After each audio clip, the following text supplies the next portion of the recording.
Man sees difficulties and eases in his whole life. Basically, life is another name for difficulties, because God has made man to live in hardship, whether he is rich or poor, big or small, literate or illiterate, everyone faces some level of difficulty. First of all, difficulties are not big or small, but the courage and resourcefulness of the person facing them make these difficulties small or big. Difficulties are left-hand play to those of high spirit and intellect if they use their intellect with patience and perseverance. Whereas for those who do not have these qualities and are very lazy and ungrateful, even a small problem becomes like climbing a mountain. In the true sense, difficulties are big or small according to their nature. We can understand this with an example. Suppose there is a race and you are participating in it.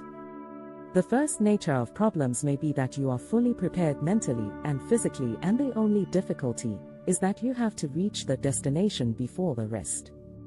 In real life, this type of difficulty will be that there is a problem for which you have the courage, time, strength, and the ability to think in your mind. You just have to use them to face the difficulty.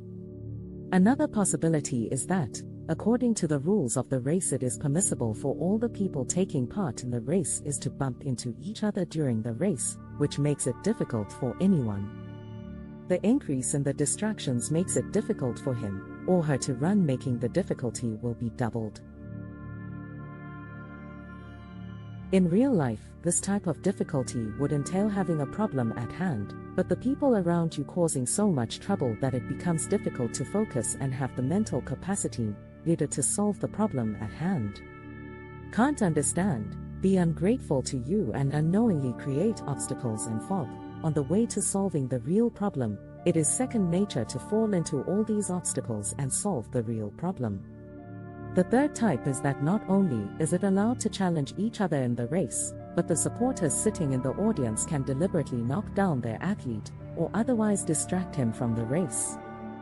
That is, for the runner not only has to compete to avoid the tricks of his competitor, but also to protect himself from the hypocrisy of his supporters.